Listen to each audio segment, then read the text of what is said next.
ಎಲ್ಲರಿಗೂ ನಮಸ್ಕಾರ. ಅಚೀವರ್ ಸಂಸ್ಥೆಯ ವಿಶೇಷ ಸಂಚಿಕೆಗೆ ಸ್ವಾಗತ. ನಾನು ವರುಣ್ ಟಿ ನಾಯಕ್. ಇವತ್ತಿನ ಸಂಚಿಕೆಯಲ್ಲಿ ಅಗ್ನಿವೀರ್ ಅಥವಾ ಅಗ್ನಿಪಥ್ ಯೋಜನೆ ಏನಿದೆ, ಸೊ ಅದಕ್ಕೆ ಸಂಬಂಧಪಟ್ಟಂತಹ ನೋಟಿಫಿಕೇಶನ್ಗಳು ಅಥವಾ ನಿಮ್ಗೆ ಒಂದಿಷ್ಟು ಜನಕ್ಕೆ ಸಂಶಯ ಇತ್ತು, ಯಾವ ರೀತಿಯಾದಂತಹ ಎಕ್ಸಾಮ್ ಇರುತ್ತೆ, ಪ್ಯಾಟರ್ನ್ ಏನು, ಸಿಲೆಬಸ್ ಏನು, ಹೈಟ್ ಎಷ್ಟು ಇರಬೇಕು, ಚೆಸ್ಟ್ ಎಷ್ಟು ಇರಬೇಕು, ಸೊ ಯಾವಾಗ ಇಂಪಾರ್ಟೆಂಟ್ ಡೇಟ್ಸ್ ಇದೆ, ಈ ರೀತಿಯಾದಂತಹ ಸಂಶಯಗಳು ಇದ್ದಿದ್ರಿಂದ ನಾವು ಈ ವಿಡಿಯೋನ ಹೊರತರ್ತಿದ್ದೇವೆ. ಸೊ ನಾವು ಇವತ್ತಿನ ಸಂಚಿಕೆಯಲ್ಲಿ ಅಗ್ನಿವೀರ್ ಆರ್ಮಿ, ನೇವಿ ಮತ್ತೆ ಏರ್ ಫೋರ್ಸ್ ನಲ್ಲಿ ಇರುವಂತಹ ಸಪರೇಟ್ ನೋಟಿಫಿಕೇಶನ್ ಅನ್ನ ಅರ್ಥೈಸ್ಕೊಳ್ತಾ ಹೋಗೋಣ ಒಂದೊಂದಾಗೆ. ಸೊ ಮೊದಲನೇದಾಗಿ ಅಗ್ನಿವೀರ್ ವಾಯುವನ್ನು ನೋಡೋಣ. ಅಗ್ನಿವೀರ್ ವಾಯು ಅಂದ್ರೆ ಅಗ್ನಿವೀರ್ ಏರ್ ಫೋರ್ಸ್ ಆಗಿ ಸಂಬಂಧಪಡುತ್ತೆ. ಇದರ ಎಲಿಜಿಬಿಲಿಟಿ ನೋಡೋಣ, ಇಂಪಾರ್ಟೆಂಟ್ ಡೇಟ್ಸ್ ಮತ್ತೆ ಎಕ್ಸಾಮ್ ಪ್ಯಾಟರ್ನ್ ಯಾವ ರೀತಿ ಇರುತ್ತೆ ಅಂತ ಹೇಳ್ಬಿಟ್ಟು ನೋಡ್ತಾ ಹೋಗೋಣ. ನಂತರದ ಸ್ಲೈಡ್ ಗಳಲ್ಲಿ ನಾವು ಅಗ್ನಿವೀರ್ ಆರ್ಮಿ ಬಗ್ಗೆ ಕೂಡ ತಿಳ್ಕೊಳ್ಳೋಣ, ಹಾಗೆ ಅಗ್ನಿವೀರ್ ನೇವಿ ಬಗ್ಗೆ ಕೂಡ ಸಹ ತಿಳ್ಕೊಳ್ಳೋಣ. ಈಗ ಮೊದಲನೇದಾಗಿ ಅಗ್ನಿಪಥ್ ಯೋಜನೆ ಅಥವಾ ಅಗ್ನಿವೀರ್ ಸ್ಕೀಮ್ ಏನಿದೆ, ಇದೇನಂದ್ರೆ ಇಂಡಿಯನ್ ಡಿಫೆನ್ಸ್ ಅಲ್ಲಿ ಇದು ಹೊಸದಾಗಿ ಇಂಟ್ರೊಡ್ಯೂಸ್ ಆಗಿರುವಂತದ್ದು. 4 ವರ್ಷದ ಅವಧಿಗೆ 17ವರೆಯಿಂದ 23 ವರ್ಷದ ಅವಧಿವರೆಗೆ ಇರುವಂತಹ ಪುರುಷರು ಮತ್ತೆ ಕೆಲವೊಂದರಲ್ಲಿ ಮಹಿಳೆಯರು ಸಹ ಅಪ್ಲೈ ಮಾಡಬಹುದು ಈ ಎಕ್ಸಾಮ್ಸ್ ಗೆ. ನಂತರ ಒಂದೊಂದಕ್ಕೆ ಒಂದೊಂದು ರೀತಿಯಾದಂತಹ ಎಕ್ಸಾಮ್ ಇದೆ. ಫಾರ್ ಎಕ್ಸಾಂಪಲ್ ಏರ್ ಫೋರ್ಸ್ ಅಲ್ಲಿ ನಿಮಗೆ ಫಸ್ಟ್ ಎಕ್ಸಾಮ್ಸ್ ಇರುತ್ತೆ, ನಂತರ ನಿಮಗೆ ಫಿಸಿಕಲ್ ಸ್ಟ್ಯಾಂಡರ್ಡ್ ಟೆಸ್ಟ್ ಇರುತ್ತೆ. ಆದ್ರೆ ಆರ್ಮಿಯಲ್ಲಿ ಮೊದಲನೇದಾಗಿ ರ್ಯಾಲಿ ಇರುತ್ತೆ, ನಂತರ ನಿಮಗೆ ಸಿಇಇ ಎಕ್ಸಾಮ್ಸ್ ಇರುತ್ತೆ. ನೇವಿಯಲ್ಲಿ ನಿಮಗೆ ಮಾರ್ಕ್ಸ್ ಆಧಾರದ ಮೇಲೆ ಶಾರ್ಟ್ ಲಿಸ್ಟ್ ಮಾಡ್ತಾರೆ, ನಂತರ ನಿಮ್ಗೆ ಫಿಸಿಕಲ್ ಸ್ಟ್ಯಾಂಡರ್ಡ್ಸ್ ನ ನೋಡಲಾಗುತ್ತೆ. ಸೊ ಹಾಗಾದ್ರೆ ಇನ್ನೇನು ಕಿತ್ತಡ ಒಂದೊಂದಾಗಿ ನೋಡ್ತಾ ಹೋಗೋಣ. ಮೊದಲನೇದಾಗಿ ಅಗ್ನಿಪಥ್ ಏರ್ ಫೋರ್ಸ್ ಅಥವಾ ಅಗ್ನಿವೀರ್ ವಾಯು ಅಂತ ಏನ್ ಕರಿತೀವಿ, ಸೊ ಅದನ್ನ ನೋಡೋಣ. ನೀವು ನೋಡ್ಬೋದು, ಇದು ಅಗ್ನಿಪಥ್ ಯೋಜನೆಯ ಒಂದು ಇಂಡಿಯನ್ ಏರ್ ಫೋರ್ಸ್ ವೆಬ್ಸೈಟ್ ಅಲ್ಲಿ ಇರುವಂತಹ ಒಂದು ಲಿಂಕ್. indianairforce.nic.in/ಅಗ್ನಿವೀರ್/ ಅಂತ ಕೊಟ್ರೆ ಈ ರೀತಿಯಾದಂತಹ ಒಂದು ವೆಬ್ ಪೇಜ್ ಓಪನ್ ಆಗುತ್ತೆ. ಇಲ್ಲಿ ನಿಮ್ಗೆ ಅಗೇನ್ ನಿಮ್ ಡೀಟೇಲ್ಸ್ ಕೊಟ್ಟಿದ್ದಾರೆ, ಒಂದು ಡೀಟೇಲ್ಡ್ ಇನ್ಫೋ, ಶಾರ್ಟ್ ಬ್ರೀಫ್ ಮತ್ತೆ ಜಾಯಿನ್ ಆಸ್ ಅಗ್ನಿವೀರ್ ಅಂತ ಹೇಳ್ಬಿಟ್ಟು ನಿಮ್ಗೆ ಹೇಳಲಾಗಿದೆ. ಹಾಗಾದ್ರೆ ಈ ಜಾಯಿನ್ ಆಸ್ ಅಗ್ನಿವೀರ್ ಅನ್ನೋದನ್ನ ಕ್ಲಿಕ್ ಮಾಡ್ತು ಅಂತ ಹೇಳಿದ್ರೆ ನಿಮ್ಗೆ ಅಪ್ಲಿಕೇಶನ್ ಹಾಕ್ಲಿಕ್ಕೆ ರಿಜಿಸ್ಟ್ರೇಷನ್ ಅನ್ನ ತಗೊಳತ್ತೆ. ಒನ್ಸ್ ನಿಮಗೆ ರಿಜಿಸ್ಟ್ರೇಷನ್ ಗೆ ಮಾಡಿ ನಿಮ್ಮ ಇಮೇಲ್ ಮತ್ತೆ ಫೋನಿಗೆ OTP ಬಂದದ್ದು ಆದ್ರೆ ನಿಮ್ಗೆ ನಿಮ್ಮ ರಿಜಿಸ್ಟ್ರೇಷನ್ ಸಕ್ಸಸ್ಫುಲ್ ಆಗುತ್ತೆ. ನಂತರ ನೀವು ಲಾಗಿನ್ ಅನ್ನ ಆಗಿ ನೀವು ಹೇಗೆ KPSC ಮತ್ತೆ SSC ಎಕ್ಸಾಮ್ಸ್ ಗಳಿಗೆ ಅಪ್ಲೈ ಮಾಡ್ತಿದ್ರೋ ಅದೇ ರೀತಿಯಾದಂತಹ ಅಪ್ಲಿಕೇಶನ್ ನೀವು ಅಗ್ನಿವೀರ್ ವಾಯು ಅಥವಾ ಅಗ್ನಿವೀರ್ ಏರ್ ಫೋರ್ಸ್ ಗೆ ಇಂಡಿಯನ್ ಏರ್ ಫೋರ್ಸ್ ವೆಬ್ಸೈಟ್ ಅಲ್ಲಿ ನೀವು ಇದನ್ನ ಕಂಟಿನ್ಯೂ ಮಾಡಬಹುದು. ನಂತರ ನೋಡಿ, ಈಗ ಇಂಡಿಯನ್ ಏರ್ ಫೋರ್ಸ್ ನೋಟಿಫಿಕೇಶನ್ ಏನಿತ್ತು, ಅಫಿಷಿಯಲ್ ನೋಟಿಫಿಕೇಶನ್, ಅದರ ಸ್ಕ್ರೀನ್ ಶಾಟ್ಸ್ ನಾನು ನಿಮ್ಗೆ ಒಂದೊಂದಾಗಿ ಎಕ್ಸ್ಪ್ಲೇನ್ ಮಾಡ್ತಾ ಹೋಗ್ತೇನೆ. ಎಲಿಜಿಬಿಲಿಟಿ ಏನು, ಕ್ವಾಲಿಫಿಕೇಶನ್ ಏನು ಅಂತ ಹೇಳ್ಬಿಟ್ಟು ನೋಡಿ. Indian air force invites online application for unmarried male Indian citizens. So ಇದು ಮಹಿಳೆಯರಿಗಿಲ್ಲ, ಕೇವಲ ಅನ್ಮ್ಯಾರಿಡ್ ಅಂದ್ರೆ ಮದುವೆ ಆಗದೆ ಇರುವಂತಹ ಮೇಲ್ ಇಂಡಿಯನ್ ಸಿಟಿಸನ್ಸ್ ಅವರಿಗೆ ಮಾತ್ರ ಇರುವಂತದ್ದು. ನೇಪಾಳ ಅವರಿಗೆ ಕೂಡ ಎಲಿಜಿಬಿಲಿಟಿ ಇದೆ. 24 ಜುಲೈ 2022 ಡೇಟ್ ಏನಿದೆ, ಸೊ ಆ ಡೇಟ್ ಅಲ್ಲಿ ನಿಮ್ಗೆ ಎಕ್ಸಾಮ್ಸ್ ನ ಮಾಡಲಾಗುತ್ತೆ. ಇನ್ನು ಎಲಿಜಿಬಿಲಿಟಿ ಕ್ರೈಟೀರಿಯಾ ನಿಮ್ಗೆ ಗೊತ್ತು, 17ವರೆಯಿಂದ 2023 ವರ್ಷ ಒಳಗಿರುವಂತಹವರು ಅಪ್ಲೈ ಮಾಡಬಹುದು ಅಂತ ಹೇಳಿದ್ರೆ, ಈಗ ಒಂದಿಷ್ಟು ಜನ 1999 ಅಲ್ಲಿ ಬಾರ್ನ್ ಆಗಿರ್ತೀರಾ, ಸೊ ನಿಮಗೆ ಒಂದಿಷ್ಟು ಸಂದೇಹ ಇರುತ್ತೆ. ಯಾಕಂತಂದ್ರೆ ಅವರು ಕೂಡ 23 ವರ್ಷ ವಯಸ್ಸನ್ನ ಹೊಂದಿರ್ತಾರೆ, ನಾವು ಅಪ್ಲೈ ಮಾಡಬಹುದು ಅನ್ನೋದಾದ್ರೆ ನೋಡಿ, ಇಲ್ಲೊಂದು ಇನ್ಕ್ಲೂಸಿವ್ ಡೇಸ್ ನ ಕೊಟ್ಟಿದ್ದಾರೆ. 29 ಡಿಸೆಂಬರ್ 1999 ಇಂದ 29 ಜೂನ್ 2005 ಒಳಗೆ ಇನ್ಕ್ಲೂಸಿವ್ ಡೇಸ್ ಆಗಿ, ಅಂದ್ರೆ ಆ ದಿನವನ್ನು ಕೂಡ ಕನ್ಸಿಡರ್ ಮಾಡಿ ಅಷ್ಟು ದಿನದೊಳಗಡೆ ಇರೋರು ಮಾತ್ರ ಇದಕ್ಕೆ ಅಪ್ಲಿಕೇಶನ್ ಹಾಕುವ ಚಾನ್ಸಸ್ ಇರುತ್ತೆ. ಅಂದ್ರೆ ನೀವು 99 ಡಿಸೆಂಬರ್ 29ಕ್ಕಿಂತ ಮುಂಚೆ ಹುಟ್ಟಿರೋದು ಅನ್ನೋದಾದ್ರೆ ನೀವು ಇದಕ್ಕೆ ಎಲಿಜಿಬಲ್ ಆಗೋದಿಲ್ಲ. ಅಥವಾ 25 ಜೂನ್ 2005 ನಂತರ ಹುಟ್ಟಿದೀರಾ ಅಂದ್ರೆ ಸೊ ನೀವು ಸಹ ಇದಕ್ಕೆ ಎಲಿಜಿಬಲ್ ಆಗೋದಿಲ್ಲ. ಆ ಇನ್ಕ್ಲೂಸಿವ್ ಡೇಸ್ ಒಳಗಿರೋರು ಮಾತ್ರ ಇದಕ್ಕೆ ಅಪ್ಲಿಕೇಶನ್ ಹಾಕ್ಬೋದು. ಸೊ 17ವರೆಯಿಂದ 23 ವರ್ಷದ ವಯಸ್ಸಿನವರಿಗೆ ಇದಕ್ಕೆ ಅಪ್ಲಿಕೇಶನ್ ಹಾಕ್ಬೋದು ಅನ್ನೋದು ನೀವು ತಿಳ್ಕೊಬೇಕಾಗತ್ತೆ. ನಂತರ ಅಗ್ನಿವೀರ್ ವಾಯು ಅಥವಾ ಅಗ್ನಿವೀರ್ ಏರ್ ಫೋರ್ಸ್ ನಲ್ಲಿ ಯಾವ ರೀತಿಯಾದಂತಹ ಎಜುಕೇಶನ್ ಕ್ವಾಲಿಫಿಕೇಶನ್ಸ್ ಕೇಳ್ತಾ ಇದ್ದಾರೆ ಅಂತ ಹೇಳಿದ್ರೆ 2 ರೀತಿ ಇದೆ. ಒಂದು ಸೈನ್ಸ್ ಸಬ್ಜೆಕ್ಟ್ಸ್ ಅಂತ ನೀವೇ ನೋಡಬಹುದು, ನಂತರ ಅದರ್ ದ್ಯಾನ್ ಸೈನ್ಸ್ ಸಬ್ಜೆಕ್ಟ್ಸ್ ಅಂತ ಹೇಳ್ಬಿಟ್ಟು 2 ರೀತಿಯಾದಂತಹ ಕ್ವಾಲಿಫಿಕೇಶನ್ಸ್ ನ ಕೇಳ್ತಿದ್ದಾರೆ. ಸೊ ಸೈನ್ಸ್ ಸಬ್ಜೆಕ್ಟ್ಸ್ ಅಲ್ಲಿ 10+2 ಅಥವಾ PU ಇಂಟರ್ಮೀಡಿಯೇಟ್ ಅಂತ ಏನ್ ಕರಿತೇವೆ, ಸೊ ಅದಾಗಿರ್ಬೇಕು. ಮ್ಯಾಥ್ಸ್, ಫಿಸಿಕ್ಸ್ ಮತ್ತೆ ಇಂಗ್ಲಿಷ್ ಅನ್ನು ನೀವು ಓದಿರ್ಬೇಕಾಗತ್ತೆ. ಅದರಲ್ಲಿ ಮಿನಿಮಮ್ 50% ಮಾರ್ಕ್ಸ್ ನ ಆಗ್ರಿಗೇಟ್ ಆಗಿ ತೆಗೆದಿರಬೇಕು. ಅಷ್ಟೇ ಅಲ್ಲದೆ ಇಂಗ್ಲಿಷ್ ಅಲ್ಲಿ ಸಹ 50% ಮಾರ್ಕ್ಸ್ ಅಷ್ಟು ತೆಗ್ದಿರ್ಬೇಕು ಮಿನಿಮಮ್ ಆಗಿ. ಸೊ ಹಾಗಾಗಿ ಯಾರು ನೀವು ಬರೀ 50% ಮಾರ್ಕ್ಸ್ ನ ತೆಗೆದಿದ್ರೆ ಸಾಲಲ್ಲ, ಇಂಗ್ಲಿಷ್ ಅಲ್ಲಿ ಸಹ 50% ಗಿಂತ ಅಬೋವ್ ಇರಬೇಕು. 10+2 ಸೈನ್ಸ್ ಮ್ಯಾಥ್ಸ್ ಫಿಸಿಕ್ಸ್ ನ ಓದಿರ್ಬೇಕು, ಇಂಗ್ಲಿಷ್ ನ ಸಹ ಓದಿರ್ಬೇಕು. ಸೊ ಅಂತವ್ರು ಇದಕ್ಕೆ ಅಪ್ಲಿಕೇಶನ್ ಹಾಕ್ಬೋದು. ಕೆಲವೊಬ್ರು PU ಮಾಡಿರೋದಿಲ್ಲ ಅಂತವ್ರು ಡಿಗ್ರಿ ಯಾರು ಮಾಡಿರ್ತಾರೆ, 3 ವರ್ಷದ ಡಿಪ್ಲೊಮೊ ಕೋರ್ಸಸ್ ನ ಯಾರು ಮಾಡಿರ್ತಾರೆ, 3 ವರ್ಷ ಡಿಪ್ಲೊಮೊ ಯಾವ್ದ್ರಲ್ಲಿ ಅಂದ್ರೆ mechanical, electrical, electronics, automobile, computer science, instrumentation technology, information technology, ಈ ರೀತಿಯಾದಂತಹ ಕೋರ್ಸ್ ಗಳಲ್ಲಿ 3 ವರ್ಷ ಡಿಪ್ಲೊಮೊ ಯಾರು ಮಾಡಿರ್ತಾರೆ ಅವರು ಕೂಡ ಅದಕ್ಕೆ ಅಪ್ಲೈ ಮಾಡಬಹುದು. ಅದೇ ಕೆಡರ್ ಅಲ್ಲಿ ಅಥವಾ ಅದೇ ಪೋಸ್ಟ್ ಗೆ 50% ಮಾರ್ಕ್ಸ್ ತೆಗೆದಿರ್ಬೇಕು, ಇಂಗ್ಲಿಷ್ ಅಲ್ಲಿ ಸಹ 50% ಮಾರ್ಕ್ಸ್ ತೆಗೆದಿರ್ಬೇಕು. ಮತ್ತೆ 2 ವರ್ಷ ವೊಕೇಶನಲ್ ಕೋರ್ಸ್ ಅಥವಾ ನಾನ್ ವೊಕೇಶನಲ್ ಸಬ್ಜೆಕ್ಟ್ ಅಂತ ಹೇಳ್ಬಿಟ್ಟು ಇರುತ್ತೆ, ಅದನ್ನು ಕೂಡ ಪಾಸ್ ಮಾಡಿದವರು ಕೂಡ ಇದಕ್ಕೆ ಅಪ್ಲೈ ಮಾಡಬಹುದು. ಇನ್ನು ಸೈನ್ಸ್ ಸಬ್ಜೆಕ್ಟ್ಸ್ ಆದ್ರೆ ನಾನು ಸೈನ್ಸ್ ಓದಿಲ್ಲ ಹಾಗಾಗಿ ನಾನು ಇದಕ್ಕೆ ಅಪ್ಲೈ ಮಾಡಬಹುದು ಅಂದ್ರೆ ಹೌದು ಅಪ್ಲೈ ಮಾಡಬಹುದು, ಬಟ್ ನೀವು PU ಆಗಿರ್ಬೇಕು. PU ಅಲ್ಲಿ ನೀವು ಸೈನ್ಸ್ ಸಬ್ಜೆಕ್ಟ್ ಓದಿಲ್ಲ ಅಲ್ಲಿ ಇಂಗ್ಲಿಷ್ ಅನ್ನ ಓದಿರ್ಬೇಕು. ಮತ್ತೆ ಅಗೇನ್ ಓವರ್ ಆಲ್ ಆಗಿ 50% ಅಗ್ರಿಗೇಟ್ ನ ತೆಗೆದಿರ್ಬೇಕು. ಮತ್ತೆ ಇಂಗ್ಲಿಷ್ ಅಲ್ಲಿ ಸಹ 50% ಅಗ್ರಿಗೇಟ್ ಮಾರ್ಕ್ಸ್ ಅನ್ನ ತೆಗೆದಿರ್ಬೇಕಾಗತ್ತೆ.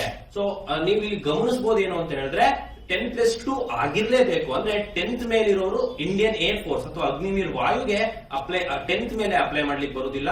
PU ಮೇಲೆ ಇದ್ದವ್ರು ಮಾತ್ರ ಅಪ್ಲೈ ಮಾಡಬಹುದು. ಅದರಲ್ಲಿ ಕೂಡ ಸೈನ್ಸ್ ಸಬ್ಜೆಕ್ಟ್ಸ್ ಬೇರೆ ಇದೆ, ನಾನ್ ಸೈನ್ಸ್ ಸಬ್ಜೆಕ್ಟ್ಸ್ ಅಥವಾ ಅದರ್ ದನ್ ಸೈನ್ಸ್ ಸಬ್ಜೆಕ್ಟ್ಸ್ ಅಂತ ಏನಿದೆ ಅದು ಕೂಡ ಇದೆ.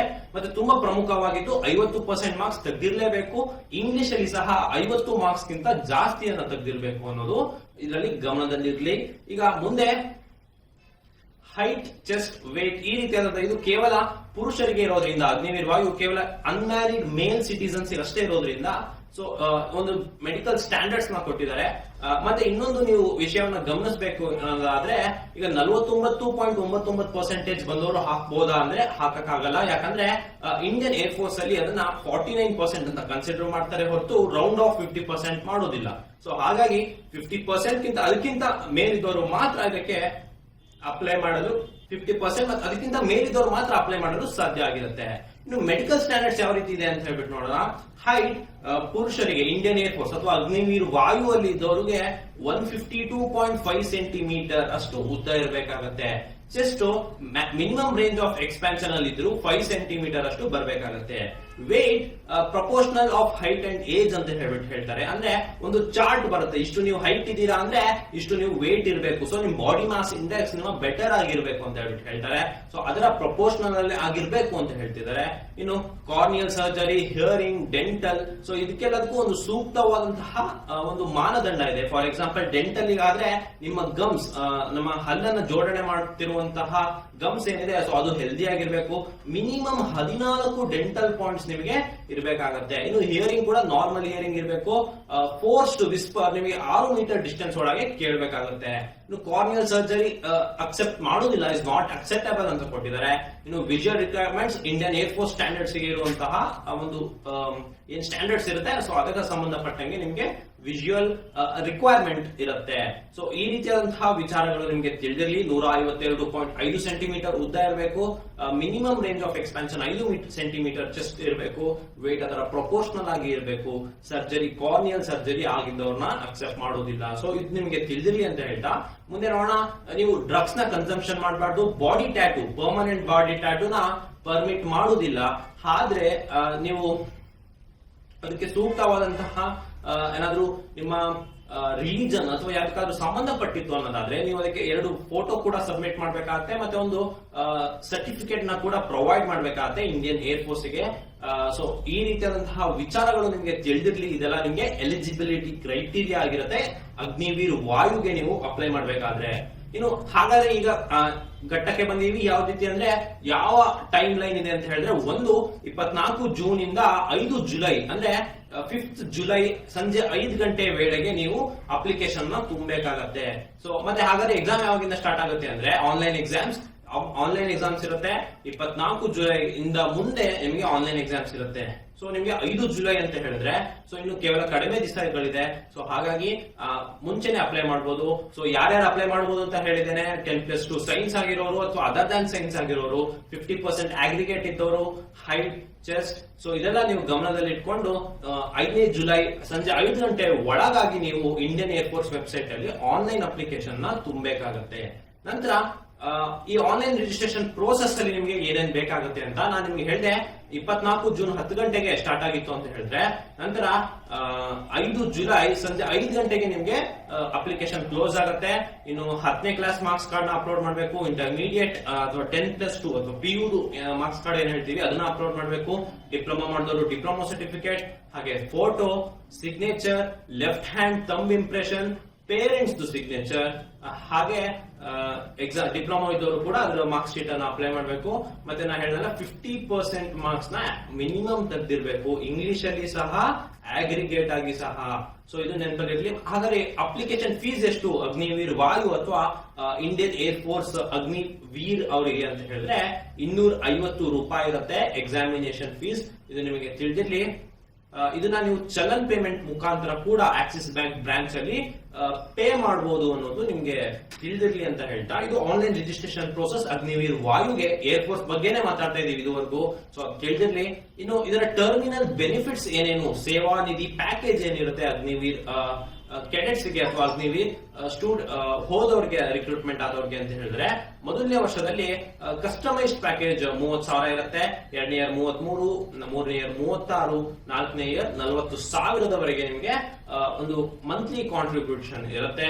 ನಿಮಗೆ ಒಟ್ಟಾರೆ 10.4 ಲಕ್ಷದಷ್ಟು ಸೇವಾ ನಿಧಿ ಪ್ಯಾಕೇಜ್ ಅಲ್ಲಿ ನೀವು 4 ವರ್ಷದ ನಂತರ ನಿಮಗೆ ಸಿಗಲಿದೆ. ಇನ್ನು ಯಾವುದೇ ರೀತಿಯಾದಂತಹ PF ನಿಮಗೆ ಕೊಡೋ ಚಾನ್ಸಸ್ ಇರುವುದಿಲ್ಲ, ಗ್ರಾಚ್ಯುಯಿಟಿ ಇರುವುದಿಲ್ಲ, PF ಮತ್ತೆ ಗ್ರಾಚ್ಯುಯಿಟಿ ಇರುವುದಿಲ್ಲ ಈ ಸ್ಕೀಮಿಗೆ.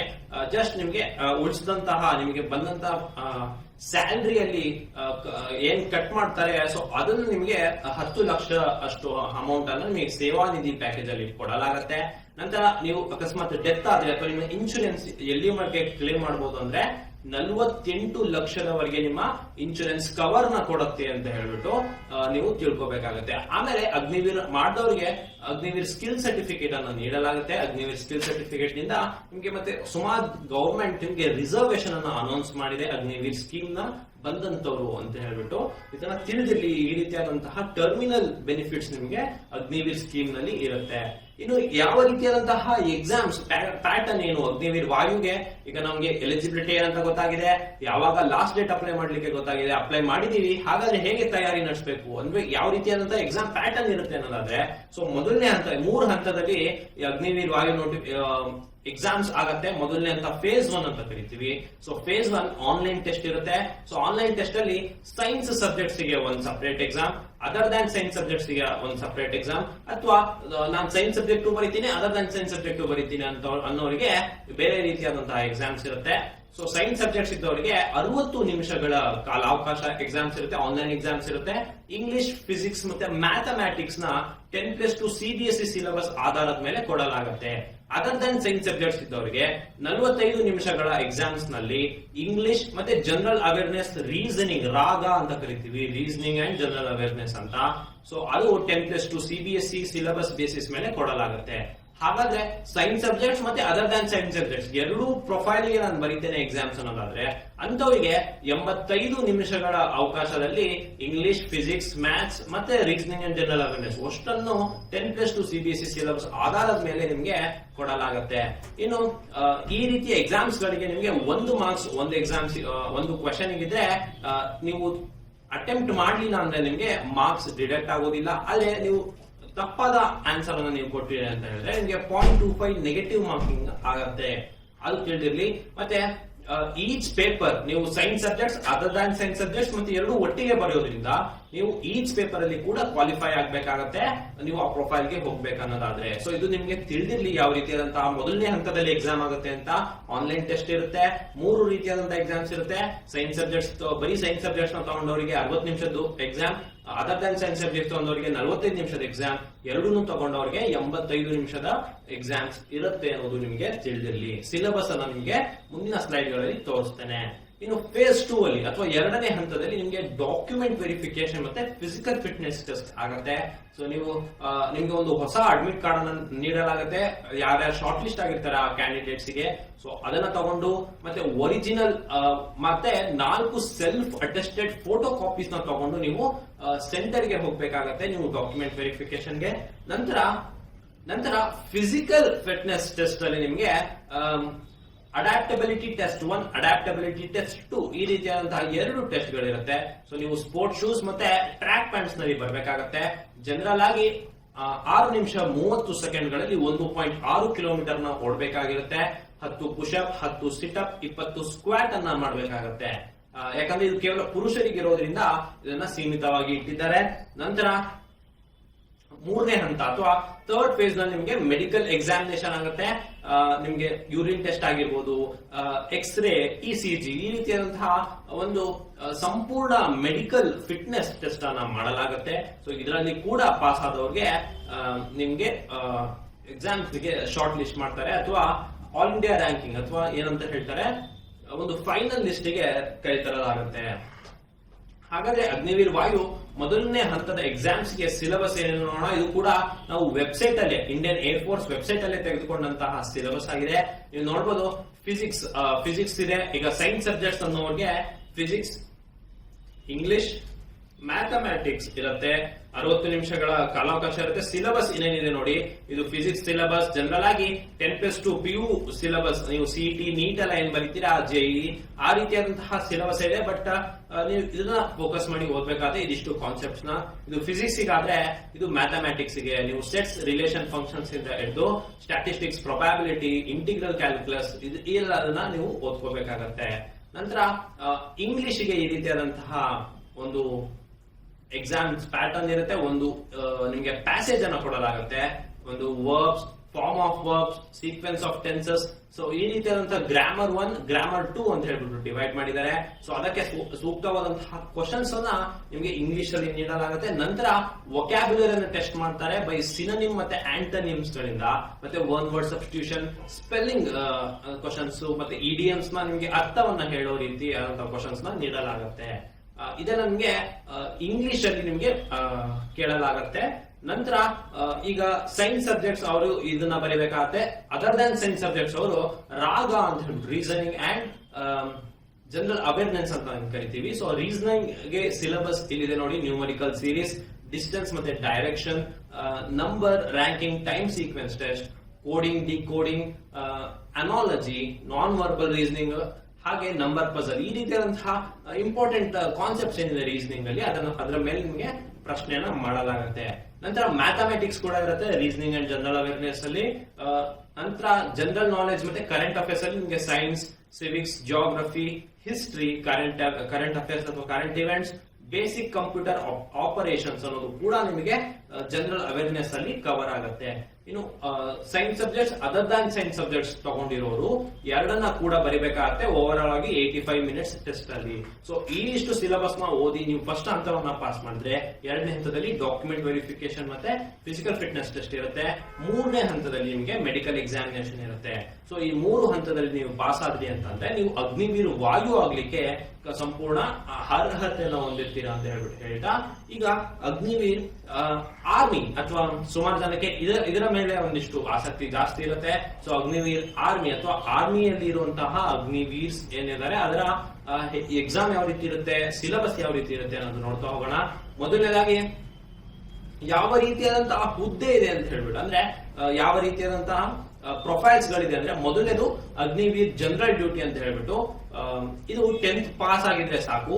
ಜೊತೆಗೆ 45% ಮಾರ್ಕ್ಸ್ ತೆಗೆದಿರ್ಬೇಕು. ಸೊ 10th ಸ್ಟ್ಯಾಂಡರ್ಡ್ ಅಲ್ಲಿ 45% ಮಾರ್ಕ್ಸ್ ಅಷ್ಟು ತೆಗೆದಿರ್ಬೇಕು. ಮತ್ತೆ ಪ್ರತಿ ಸಬ್ಜೆಕ್ಟ್ ಅಲ್ಲೂ ಮಿನಿಮಮ್ 33% ಅಷ್ಟು ಮಾರ್ಕ್ಸ್ ಅನ್ನು ನೀವು ಕ್ವಾಲಿಫೈ ಆಗಿರ್ಬೇಕು. ಓವರ್ ಆಲ್ ಆಗಿ ಅಗ್ರಿಗೇಟ್ ಆಗಿ 45% ನ ತೆಗೆದಿರ್ಬೇಕು. 17 ವರೆಯಿಂದ 23 ವರ್ಷ ಇದ್ದವರು ಮಾತ್ರ ಇದಕ್ಕೆ ಅಪ್ಲೈ ಮಾಡಬಹುದು. ಸೊ ಅಗ್ನಿವೀರ್ ಜನರಲ್ ಡ್ಯೂಟಿಗೆ 10th ಮೇಲೆ ಅಪ್ಲೈ ಮಾಡಬಹುದು. ಇದು ನಮಗೆ ಏರ್ ಫೋರ್ಸ್ ಅಲ್ಲಿ ಇರಲಿಲ್ಲ, ಗಮನಿಸಿ. ಏರ್ ಫೋರ್ಸ್ ಅಲ್ಲಿ ಕೇವಲ PU ಮೇಲೆ ಅಪ್ಲೈ ಮಾಡಬಹುದಿತ್ತು. ಆದ್ರೆ ಇಂಡಿಯನ್ ಆರ್ಮಿಯಲ್ಲಿ ನಿಮಗೆ 10th ಸ್ಟ್ಯಾಂಡರ್ಡ್ ಮೇಲೆ ನೀವು ಅದನ್ನ ಅಪ್ಲೈ ಮಾಡಬಹುದು. ನಂತರ ಅಗ್ನಿವೀರ್ ಟೆಕ್ನಿಕಲ್ ಅಂತ ಇದೆ. ಅಗ್ನಿವೀರ್ ಟೆಕ್ನಿಕಲ್ ಗೆ ನೀವು PU ಆಗಿರ್ಲೇಬೇಕು. ಸೊ ಇದು PU ಮೇಲೆ ಇರುವಂತಹ ಒಂದು ಪ್ರೊಫೈಲ್. ಇದಕ್ಕೆ ನೀವು ಸೈನ್ಸ್, ಫಿಸಿಕ್ಸ್, ಕೆಮಿಸ್ಟ್ರಿ, ಮ್ಯಾಥ್ಸ್ ಮತ್ತೆ ಇಂಗ್ಲಿಷ್ ಅನ್ನ ಮಿನಿಮಮ್ 50% ಮಾರ್ಕ್ಸ್ ನಲ್ಲಿ ಪಾಸ್ ಆಗಿರ್ಬೇಕು. ಮತ್ತೆ ಈ ಸಬ್ಜೆಕ್ಟ್ ನ ಮಿನಿಮಮ್ 40% ಮಾರ್ಕ್ಸ್ ಅಲ್ಲಿ ನೀವು ಪಾಸ್ ಆಗಿರ್ಬೇಕು. ಸೊ ಇದು ನಿಮ್ಗೆ ತಿಳಿದಿರ್ಲಿ. ಇನ್ನು ಅಗ್ನಿವೀರ್ ಕ್ಲರ್ಕ್ ಅಥವಾ ಸ್ಟೋರ್ ಕೀಪರ್ ಟೆಕ್ನಿಕಲ್ ಅಂತ ಏನ್ ಕರಿತೀವಿ, ಇವರು ಸಹ PU ಅಲ್ಲಿ ಪಾಸ್ ಆಗಿರ್ಬೇಕು. ಬಟ್ ಇವರು ಆರ್ಟ್ಸ್ ಮತ್ತೆ ಕಾಮರ್ಸ್ ಸ್ಟ್ರೀಮ್ ಅವರ್ ಆಗಿದ್ರು ಸಹ ನಡೆಯುತ್ತೆ. ಅಂದ್ರೆ ಈ ಅಗ್ನಿವೀರ್ ಟೆಕ್ನಿಕಲ್ ಗೆ ಸೈನ್ಸ್ ಫೀಲ್ಡ್ ಆಗಿರ್ಬೇಕು. ಅಗ್ನಿವೀರ್ ಕ್ಲರ್ಕ್ ಅಥವಾ ಸ್ಟೋರ್ ಕೀಪರ್ ಗೆ ಬೇರೆ ಸ್ಟ್ರೀಮ್ ಗಳಿದ್ದವರು ಕೂಡ ಅಪ್ಲೈ ಮಾಡಬಹುದು. ಆರ್ಟ್ಸ್, ಕಾಮರ್ಸ್ ಅಥವಾ ಸೈನ್ಸ್ 60% ಅಷ್ಟು ಅಗ್ರಿಗೇಟ್ ಮಾರ್ಕ್ಸ್, ಮಿನಿಮಮ್ 50% ಎಲ್ಲದರಲ್ಲೂ ತೆಗೆದಿರ್ಬೇಕು ಅನ್ನೋದು ನಿಮ್ಗೆ ತಿಳಿದಿರ್ಲಿ. ಇನ್ನು ಅಗ್ನಿವೀರ್ ಟ್ರೇಡ್ಸ್ ಮ್ಯಾನ್ ಅಂತ ಹೇಳಿದೆ, ಇದು 10ನೇ ಕ್ಲಾಸ್ ಸಿಂಪಲ್ ಪಾಸ್ ಆಗಿದ್ರು ಕೂಡ ಸಾಕು, ಇದು ತಿಳಿದಿರ್ಲಿ. ಇನ್ನು Agniveer trades man 8th pass ಅಂತ ಹೇಳ್ಬಿಟ್ಟು ಒಂದು ಪ್ರೊಫೈಲ್, ಇದು 8ನೇ ಕ್ಲಾಸ್ ಪಾಸ್ ಆದವರು ಸಹ ಅಪ್ಲೈ ಮಾಡಬಹುದು. 17 23 ವರ್ಷದ ವಯಸ್ಸಿನಿದ್ದವರು ಮಾತ್ರ ಇದಕ್ಕೆ ಅಪ್ಲೈ ಮಾಡುವ ಅರ್ಹತೆಯನ್ನು ಹೊಂದಿರ್ತಾರೆ. ಸೊ ಈ ರೀತಿಯಾದಂತಹ ಪ್ರೊಫೈಲ್ಸ್ ಇದೆ ಇಂಡಿಯನ್ ಆರ್ಮಿಯಲ್ಲಿ. ಬಟ್ ಏರ್ ಫೋರ್ಸ್ ಅಲ್ಲಿ ನಿಮಗೆ ಆ ರೀತಿ ಇರಲಿಲ್ಲ. Science, other than science subjects ಆ ರೀತಿ ಇರ್ತಿತ್ತು. ಮತ್ತೆ PU ಮೇಲೆ ಮಾತ್ರ ಅಪ್ಲೈ ಮಾಡೋದಿರ್ತಿತ್ತು. ಆದ್ರೆ ಇಂಡಿಯನ್ ಆರ್ಮಿಯಲ್ಲಿ ಅಗ್ನಿವೀರ್ ನಲ್ಲಿ ನಿಮಗೆ 8th ಪಾಸ್, 10th ಪಾಸ್, ಹಾಗೆ PU ಮೇಲೆ, PU ಅಲ್ಲಿ ಕೂಡ science subjects, other than science subjects, ಈ ರೀತಿಯಾದಂತಹ ಪ್ರೊಫೈಲ್ ಗಳು ನಿಮಗೆ ಅಗ್ನಿವೀರ್ ಇಂಡಿಯನ್ ಆರ್ಮಿಯಲ್ಲಿ ನಿಮಗಿದೆ ಅಂತ ಹೇಳ್ಬಿಟ್ಟು ತಿಳ್ಕೋಬೇಕು. ಇನ್ನು ಇದರ ಎಕ್ಸಾಮ್ಸ್ ಯಾವ ರೀತಿ ಇರುತ್ತೆ ಅಂತ ಹೇಳಿದ್ರೆ, ನಿಮ್ಗೆ ಹೇಗೆ ಇಂಡಿಯನ್ ಏರ್ ಫೋರ್ಸ್ ಅಲ್ಲಿ ಮೊದಲು ನಿಮ್ಗೆ ರಿಟರ್ನ್ ಎಕ್ಸಾಮ್ ಅಥವಾ ಆನ್ಲೈನ್ ಎಕ್ಸಾಮ್ ಇತ್ತು, ಇದರಲ್ಲಿ ಮೊದಲನೇದಾಗಿ ರ್ಯಾಲಿ ಇರುತ್ತೆ. ಸೊ ರ್ಯಾಲಿಯನ್ನ ಮಾಡಲಾಗುತ್ತೆ, ಅಂದ್ರೆ ಫಿಸಿಕಲ್ ಫಿಟ್ನೆಸ್ ಟೆಸ್ಟ್ ಅನ್ನ ಮಾಡಲಾಗುತ್ತೆ. ಇದರಲ್ಲಿ ಫಿಸಿಕಲ್ ಫಿಟ್ನೆಸ್ ಟೆಸ್ಟ್ ಅಲ್ಲಿ ಭಾಗವಹಿಸೋರಿಗೆ ಅದಕ್ಕೆ ಸಂಬಂಧಪಟ್ಟಂಗೆ ಮಾರ್ಕ್ಸ್ ಅನ್ನು ನೀಡಲಾಗುತ್ತೆ. ಎಕ್ಸಾಂಪಲ್, ನಿಮಗೆ 1.6 ಕಿಲೋಮೀಟರ್ ರನ್ನಿಂಗ್ ಅನ್ನ ಮಾಡಿಸಿದಾಗ ನೀವು 5 ನಿಮಿಷ 30 ಸೆಕೆಂಡ್ ಒಳಗೆ ಓಡಿದ್ರೆ ನಿಮಗೆ 60 ಮಾರ್ಕ್ಸ್, 5 ನಿಮಿಷ 31 ಸೆಕೆಂಡ್ ಇಂದ 5 ನಿಮಿಷ 45 ಸೆಕೆಂಡ್ ಒಳಗೆ ಓಡಿದ್ರೆ 48 ಮಾರ್ಕ್ಸ್. ಈ ರೀತಿ ಪುಲ್ಅಪ್ಸ್ ಗೆ 10 ಪುಲ್ಅಪ್ ಮಾಡಿದವರಿಗೆ 40 ಮಾರ್ಕ್ಸ್, 9 ಪುಲ್ಅಪ್ ಅಥವಾ 8, 7, 6 ಪುಲ್ಅಪ್ಸ್ ಮಾಡಿದ್ರೆ ಅದಕ್ಕೆ ಸಂಬಂಧಪಟ್ಟಂಗೆ ಮಾರ್ಕ್ಸ್ ಅನ್ನು ನೀಡಲಾಗುತ್ತೆ. ಇನ್ನು 9 ಫೀಟ್ ಡಿಚ್ ಮತ್ತೆ ಜಿಗ್ಜಾಗ್ ಬ್ಯಾಲೆನ್ಸ್, ಇದೆಲ್ಲ ನಿಮ್ಗೆ ಇಂಡಿಯನ್ ಆರ್ಮಿಲಿ ಇರುವಂತಹ ಒಂದು ಆಬ್ಸ್ಟಕಲ್ ಟ್ರೈನಿಂಗ್ ಅಲ್ಲಿ ಬರುತ್ತೆ. ಸೊ ಅದನ್ನ ನೀವು ಕ್ವಾಲಿಫೈ ಮಾಡಲೇಬೇಕಾಗುತ್ತೆ. ಇನ್ನು ಫಿಸಿಕಲ್ ಮೆಷರ್ಮೆಂಟ್ ಎಲ್ಲ ನಿಮ್ಗೆ ರ್ಯಾಲಿ ಸೈಟ್ ನಲ್ಲೇ ಮಾಡಲಾಗುತ್ತೆ. ಸೊ ಅದನ್ನ ನಿಮ್ಗೆ ತಿಳಿದಿರ್ಲಿ. ಇದು ಈ ರೀತಿಯಾದಂತಹ ಮೊದಲನೇದಾಗಿ ಫಿಸಿಕಲ್ ಟೆಸ್ಟ್ ಅಥವಾ ರ್ಯಾಲಿ ಅನ್ನೋದಿರುತ್ತೆ, ಅದು ತಿಳಿದಿರ್ಲಿ. ಇನ್ನು ಅಪ್ಲಿಕೇಶನ್ 1 ಜುಲೈಗೆ ಸ್ಟಾರ್ಟ್ ಆಗಿದೆ, 30 ಜುಲೈಗೆ ಕೊನೆಯ ದಿನ ಇದೆ ನೀವು ಅಪ್ಲಿಕೇಶನ್ ಹಾಕ್ಲಿಕ್ಕೆ ಇಂಡಿಯನ್ ಆರ್ಮಿ ರ್ಯಾಲಿಗೆ. ನಿಮ್ಗೆ ಎಕ್ಸಾಮ್ ಡೇಟ್ 16 ಅಕ್ಟೋಬರ್ ಇಂದ ನಿಮ್ಗೆ ರ್ಯಾಲಿಯನ್ನ ಕಂಡಕ್ಟ್ ಮಾಡಲಾಗುತ್ತೆ. ಸೊ ವಿವಿಧ ಝೋನ್ ಗಳಲ್ಲಿ ವಿವಿಧ ಟೈಮ್ ಅಲ್ಲಿ ನಿಮಗೆ ಮಾಡಲಾಗುತ್ತೆ. ಸೊ ನಮ್ಮ ಬ್ಯಾಂಗ್ಳೂರ್ ಝೋನ್ ಅಲ್ಲಿ, ಬ್ಯಾಂಗ್ಳೂರ್ ವಲಯದಲ್ಲಿ ನಿಮ್ಗೆ ಕರ್ನಾಟಕ ಸ್ಟೂಡೆಂಟ್ಸ್ ಗೆ ರ್ಯಾಲಿಯನ್ನ ಕಂಡಕ್ಟ್ ಮಾಡಲಾಗುತ್ತೆ. ಸೊ ಅದ್ರ ಬಗ್ಗೆ ನಿಮ್ಗೆ ಮಾಹಿತಿ ಇರಲಿ. ಅದಕ್ಕೆ ಅಪ್ಲಿಕೇಶನ್ ಕೊನೆಯದಾಗಿ 30 ಜುಲೈ ಇದೆ, ಅದು ನಿಮ್ಗೆ ಗಮನದಲ್ಲಿರ್ಲಿ. ನಂತರ ಈಗ ಇಂಡಿಯನ್ ನೇವಿಗೆ ಹೋಗೋಣ. Agniveer Indian navy. ಸೊ ಇದಕ್ಕೆ ಯಾವ ರೀತಿಯಾದಂತಹ ಪ್ಯಾಟರ್ನ್ ಮತ್ತೆ ಸಿಲೆಬಸ್ ಇರುತ್ತೆ ನೋಡೋಣ. ಅಗ್ನಿವೀರ್ ನೇವಿ ಅವರಿಗೆ ಇದು ಕೂಡ ನಾವು ಅಫಿಷಿಯಲ್ ನೋಟಿಫಿಕೇಶನ್ ಸ್ಕ್ರೀನ್ ಶಾಟ್ ಆಗಿದೆ. ಮತ್ತೆ ಇನ್ನೊಂದು ನೀವು ಗಮನಿಸಬೇಕು, ಇಂಡಿಯನ್ ಆರ್ಮಿಗೆ ರ್ಯಾಲಿಗೆ ನೀವು ಮಹಿಳೆಯರು ಮತ್ತೆ ಪುರುಷರು ಇಬ್ರು ಸಹ ಇದಕ್ಕೆ ಅಪ್ಲೈ ಮಾಡಬಹುದಾಗಿರುತ್ತೆ. ಇನ್ನು ಇಂಡಿಯನ್ ನೇವಿ ಗೆ ಕೂಡ ಅನ್ಮ್ಯಾರಿಡ್ ಮೇಲ್ ಮತ್ತೆ ಅನ್ಮ್ಯಾರಿಡ್ ಫೀಮೇಲ್ ಕ್ಯಾಂಡಿಡೇಟ್ ಸಹ ಅಪ್ಲೈ ಮಾಡಬಹುದಿರುತ್ತೆ. ಇದರಲ್ಲಿ 2 ರೀತಿ ಇದೆ, ಅಗ್ನಿವೀರ್ SSR ಮತ್ತೆ ಅಗ್ನಿವೀರ್ MR ಅಂತ ಹೇಳ್ಬಿಟ್ಟು 2 ಪ್ರೊಫೈಲ್ ಗಳಿದೆ. ಇದಕ್ಕೆ ಕ್ವಾಲಿಫಿಕೇಶನ್ 10+2 ಮ್ಯಾಥ್ಸ್ ಮತ್ತೆ ಫಿಸಿಕ್ಸ್ ನ ಓದಿರ್ಬೇಕು, ಇಲ್ಲ ಕೆಮಿಸ್ಟ್ರಿ, ಬಯಾಲಜಿ, ಕಂಪ್ಯೂಟರ್ ಸೈನ್ಸ್ ಇವನ್ನ ಓದಿರ್ಬೇಕು. ಏಜ್ 1 ನವೆಂಬರ್ 1999 ಇಂದ, ಇದು ಏರ್ಫೋರ್ಸ್ ಬೇರೆ ಗಮನದಲ್ಲಿರ್ಲಿ. ಸೊ 1 ನವೆಂಬರ್ 1999 ಇಂದ 30 ಏಪ್ರಿಲ್ 2005 ವರೆಗೆ, ಇದು ಬೋತ್ ಡೇಟ್ ಇನ್ಕ್ಲೂಸಿವ್, ಆ ದಿನವನ್ನು ಕೂಡ ಕನ್ಸಿಡರ್ ಮಾಡಿಕೊಂಡು ಇಷ್ಟು ಏಜ್ ಅಲ್ಲಿ ಇರೋ ಇಂಡಿಯನ್ ನೇವಿ ಅಗ್ನಿವೀರಿಗೆ ಅಪ್ಲೈ ಮಾಡಬಹುದು. ಸೊ ಅನ್ಮ್ಯಾರಿಡ್ ಆಗಿರ್ಬೇಕು, ಅಂದ್ರೆ ಮದುವೆ ಆಗಿರಬಾರ್ದು ಮೇಲ್ ಮತ್ತೆ ಫಿಮೇಲ್ ಇಬ್ಬರಿಗೂ. ನಂತರ ಅಗ್ನಿವೀರ್ SSR ಅಂತ ಹೇಳಿದ್ರೆ 2 ರೀತಿ ಇದೆ ನೇವಿಯಲ್ಲಿ ಅಂತ. ಸೊ SSR ಇದ್ದವರು 10+2 PU ಆಗಿರ್ಬೇಕು, ಮ್ಯಾಥ್ಸ್ ಫಿಸಿಕ್ಸ್ ನ ಮ್ಯಾಂಡೇಟರಿ ಸಬ್ಜೆಕ್ಟ್ಸ್ ಆಗಿ ಓದಿರ್ಬೇಕು, along with chemistry or biology or computer science ಅಂತ ಹೇಳ್ಬಿಟ್ಟು.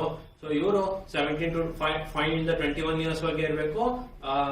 ಮತ್ತೆ 2022 ಒಳಗಡೆ ನಿಮಗೆ ಈ ಏಜ್ ರಿಲ್ಯಾಕ್ಸೇಷನ್ ಜಾಯ್ನಿಂಗ್ ಆಗೋ ಒಳಗಡೆ ಇರಬೇಕು. ಅಗ್ನಿವೀರ್ MR ಗೆ 10th ಸ್ಟ್ಯಾಂಡರ್ಡ್ ಮೇಲೆ. ಈಗ ನಿಮ್ಗೆ ಒಂದು ಕ್ಲಾರಿಟಿ ಸಿಕ್ಕಿದೆ ಅನ್ಕೊಳ್ತೀನಿ. ಇಂಡಿಯನ್ ಏರ್ ಫೋರ್ಸ್ ಗೆ ನೀವು PU ಮೇಲೆ ಮಾತ್ರ ಅಪ್ಲೈ ಮಾಡ್ಲಿಕ್ಕೆ ಇರೋದು. ಇಂಡಿಯನ್ ಆರ್ಮಿಗೆ ನೀವು 8th 10th PU ಮೇಲೆ ಅಪ್ಲೈ ಮಾಡಬಹುದು. ಮತ್ತೆ ಅಗ್ನಿವೀರ್ ನೇವಿಗೆ ನೀವು PU ಮತ್ತೆ 10th ಮೇಲೆ ನೀವು ಅಪ್ಲೈ ಮಾಡಬಹುದು. ಸೊ ಇದು ನಿಮಗೆ ಕ್ಲಾರಿಟಿ ಆಗಿದೆ ಅಂತ ಹೇಳ್ಬಿಟ್ಟು ತಿಳ್ಕೊಳ್ತೇನೆ. ನಂತರ ಹೇಗೆ ಪ್ರೋಸೆಸ್ ಇದೆ, ಏರ್ಫೋರ್ಸ್ ಗೆ ಫಸ್ಟ್ ಆನ್ಲೈನ್ ಟೆಸ್ಟ್ ಇರುತ್ತೆ, ನಂತರ ಫಿಸಿಕಲ್ ಟೆಸ್ಟ್, ನಂತರ ಮೆಡಿಕಲ್ ಎಕ್ಸಾಮಿನೇಷನ್ ಇದ್ರೆ. ಇಂಡಿಯನ್ ಆರ್ಮಿಗೆ ಮೊದಲನೇದಾಗಿ ರ್ಯಾಲಿ ಅಥವಾ ಫಿಸಿಕಲ್ ಟೆಸ್ಟ್ ಇರುತ್ತೆ, ನಂತರ CEE ಅಂತ ಕಾಮನ್ ಎಂಟ್ರೆನ್ಸ್ ಎಕ್ಸಾಮ್ ಅಂತ ಮಾಡಲಾಗುತ್ತೆ, ನಂತರ ಡಾಕ್ಯುಮೆಂಟ್ ವೆರಿಫಿಕೇಶನ್ ನ ಮಾಡಲಾಗುತ್ತೆ. ಆದ್ರೆ ನಮ್ಮ ನೇವಿಗೆ ಯಾವ ರೀತಿ ಅಂದ್ರೆ ನೀವು ಮಾರ್ಕ್ಸ್ ತೆಗೆದಿರ್ತೀರಲ್ವಾ PU ಅಲ್ಲಿ 10+2 ಅಲ್ಲಿ. ಸೊ ಅದರ ಆಧಾರದ ಮೇಲೆ ಶಾರ್ಟ್ ಲಿಸ್ಟ್ ಅನ್ನ ಮಾಡಲಾಗುತ್ತೆ. ಬೇರೆ ಬೇರೆ ಸ್ಟೇಟ್ ಬೋರ್ಡ್ಸ್ ಗೆ ಬೇರೆ ಬೇರೆ ರೀತಿಯಾದಂತಹ ಕಟ್ ಆಫ್ ಇರ್ತಾರೆ ಅದಕ್ಕೆ ಸಂಬಂಧಪಟ್ಟಂಗೆ. ಮತ್ತೆ ಎಷ್ಟು ವೇಕೆನ್ಸಿ ಇದೆ ಅದರ 4:1:4 ರೇಷಿಯೋದನ್ನ ಮಾಡಿ ನಂಬರ್ ಆಫ್ ವೇಕೆನ್ಸೀಸ್ ಗೆ ಶಾರ್ಟ್ ಲಿಸ್ಟ್ ಅನ್ನ ಮಾಡಲಾಗುತ್ತೆ. ಸೊ ಶಾರ್ಟ್ ಲಿಸ್ಟ್ ಆದಂತಹ ಕ್ಯಾಂಡಿಡೇಟ್ಸ್ ನಂತರ ಫಿಸಿಕಲ್ ಸ್ಟ್ಯಾಂಡರ್ಡ್ಸ್ ನ ಮೀಟ್ ಮಾಡ್ಬೇಕಾಗತ್ತೆ. ಫಾರ್ ಎಕ್ಸಾಂಪಲ್, ಪುರುಷರಿಗೆ 1.6 ಕಿಲೋಮೀಟರ್ ನ 6 ನಿಮಿಷ 30 ಸೆಕೆಂಡ್ಗಳಲ್ಲಿ ಓಡಬೇಕಾಗತ್ತೆ.